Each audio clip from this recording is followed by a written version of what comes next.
What's up, guys? So here I hit my first intermediate goal on the road to 100 reps with my body weight on the bar, and this was 50% body weight, give or take, so 40 kilograms for 122 reps. So my thinking is, just like in kettlebell sport, I'm doing high pace and higher reps as long as the weight is lighter, and then with progressive increases in weight I'm going to lower the pace and also do fewer reps. So here I'm sticking to a pace of 24 reps per minute, and that was pretty challenging, and I did this on Tuesday, so 2 days ago.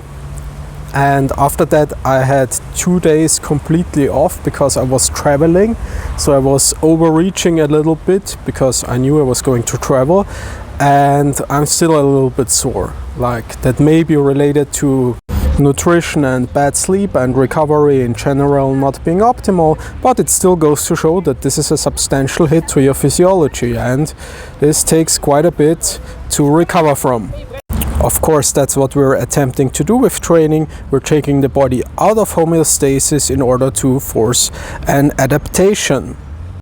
So let's talk a little bit about what I didn't get around to last time, and that's squat mechanics. So squat is a natural movement, fundamental human movement pattern, but it doesn't come easily to everyone. And to me, barbell back squat has never felt really natural, and I've always had trouble hitting depth with good form and find a good, stable, mechanically sound position at the bottom of the squat.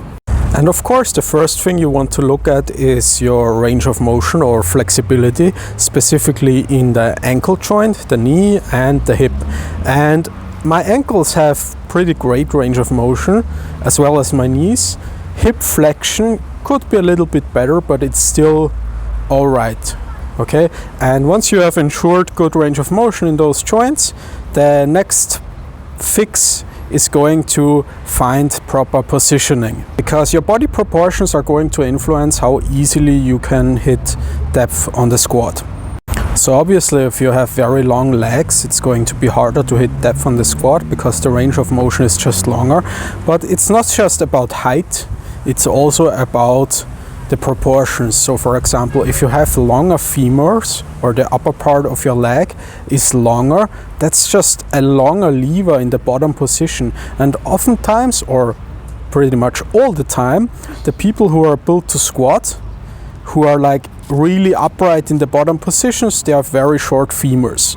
Okay, and if that's not you, you have to adjust your positioning. It's going to be hard to just look at someone and determine the right squat style for them, but it's more a matter of experimenting with different variables. And the first one is going to be the width of your stance, so you can stand either narrower or wider. The second variable is going to be bar position, so you can position the bar higher or lower on your traps. And the third one is going to be more subtle. It's going to be how much you sit back and make the movement hip dominant, like in a typical powerlifting style squat, as opposed to attempting to sit straight between the legs with a lot of forward knee travel and keeping the torso more upright, like in the platonic ideal of an Olympic weightlifting squat. So those are the main variables you can play around with, and I've arrived at a bit of a hybrid style, so I have the bar lower on my traps, so a low bar position, but I'm attempting to squat with more high bar mechanics, so as much of an upright torso as I can manage. And I've seen this style called a low bar high bar squat, so low bar position but high bar mechanics, and it's working really well for me. I'm able to get good range of motion with solid positioning.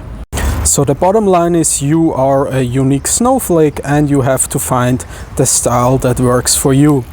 We're going into the last couple of reps here, and as you can see, I'm suffering a bit, but overall it was still confident. So I'd say the effort was a solid 8 out of 10. So not all out death march, but it was not easy.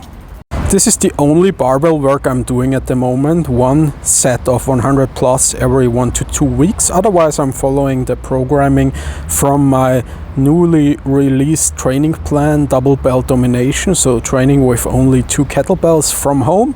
Definitely check that out if you're interested. I'm going to put the link into the description, and see you guys next time. Take care.